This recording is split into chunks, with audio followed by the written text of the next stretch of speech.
Hello and welcome to my Yu-Gi-Oh channel. So today we're looking at the new cards that are coming out of Yu-Gi-Oh! 7s from episode 28. The first card is Psychic Burial. It's a normal spell card. The requirement, you can activate by paying 1000 life points. The effect, send the top 2 cards of your deck to the graveyard. And if your opponent controls 3 monsters, you can send another card from the top of your deck to the graveyard.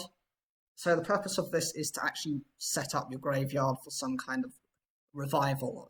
Consider it to be similar to Foolish Burial, and the good thing about it is, even though it has the word psychic within its name, it isn't specific to psychic type decks, which is one of the concerns when cards become too specific for a specific archetype or for a specific type. This is generic enough for any deck to run it, but the downside of the cards are, of course, it requires you to lose 1000 life points. So if you don't have that, you can't use this card. It's a wasted draw. The other thing is it does need you can get the max effect of it if your opponent has 3 monsters. So you do, in an extent, have to rely on your opponent and what they're running. The next card is Dragon Roll the Sushi Angel. This is a level 6 wind attribute fairy type effect monster with 1500 attack and 500 defense. The requirement, during the turn this card is normal summoned, you can activate by placing 1 monster, it must be a fairy type, from your graveyard on the bottom of the deck.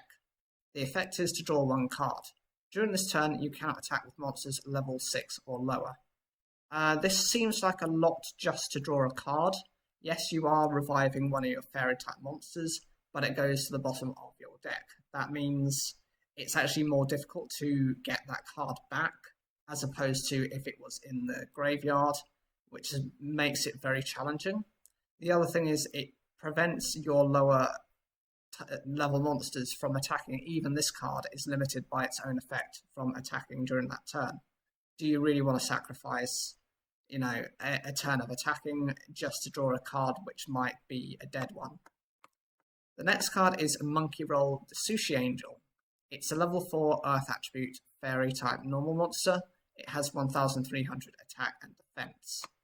The next card is Spider Roll the Sushi Angel. It's a level 2 dark attribute fairy type normal monster with 800 attack and 800 defense. Inside Rollout is a normal spell card. The requirement, you can activate if you have 2000 or less life points than your opponent, and your opponent controls 2 or more face-up monsters. They must be level 6 or higher. The effect, choose 1 face-up monster your opponent controls. It loses 2000 attack until the end of its turn. This is a brilliant effect for the level of reduction in attack that it can do. I think this is one of the highest, if not the highest, and most powerful card that can use this type of effect. However, the conditions are very strict. For starters, you need to have a 2000 life points.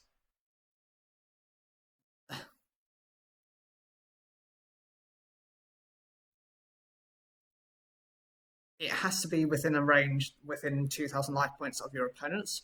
That is very concerning, because if you have to run certain cards just to activate that effect, it might not be worth it. So you might draw into cards that become useless down the line. And it does require your opponent to have 2 or more face-up monsters, and they also have to be of a certain level 6 or higher. These conditions all mean that likelihood you're not going to be able to run this card effectively. It's a shame, because the stat reduction is really good, actually. I would say it's past decent. The next card is Rolling Cucumber. It's a normal trap card. With the requirement, you can activate when a card is sent from your opponent's deck to the graveyard. The effect, choose 1 card in your opponent's graveyard and place it on the bottom of their deck. Then your opponent gains 1000 life points. So this requires your opponent to do something, and I always have this rule. Whenever you require your opponent to do anything, it's always a bad card. Relying on them is just awful. And the thing is, unless they're specifically targeting that card to revive it from the graveyard, it's not that useful. You're giving them 1000 life points, and depending on what card they're bringing back, it might not make that much difference anyway.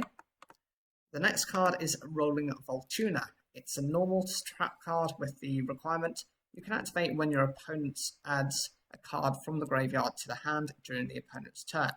The effect, each player places one monster they control on the bottom of the owner's deck, then chooses one face-up monster you control. It gains 500 attack until the end of the turn. Your opponent gains 500 life points. Again, this relies on your opponent to add a card from the graveyard to trigger the effect. And the thing is, the 500 attack boost isn't really that useful. There are cards that even now do that much better. And you also have the trade-off by giving your opponent's life points a boost of 500, all making them a little bit stronger. And the final card is Rolling Never Die. It's a normal trap card. The requirement, you can activate when your opponent's monster declares an attack. The effect is to choose one face-up fairy-type monster you control. Your opponent gains life points equal to that monster's attack. That monster cannot be destroyed by battle this turn. Okay, so this is similar to something like Wabuku. I think this is the Yu-Gi-Oh! 7's version of it. It does activate really easily because it just requires your opponent to attack into your monster. Of course, it's only specific for the fairy type archetypes, so that's, it depends on how powerful fairy types become in the future. It does let your opponent gain life points, which is never a good idea unless you can somehow reverse the damage, reverse life points into, say, burn damage. That would be a good way of treating the card. And you also have, even though it does protect your monster from battle for that turn, the issue is you're still taking battle damage. If your monster is in attack mode, be prepared, you will still be taking that damage on top.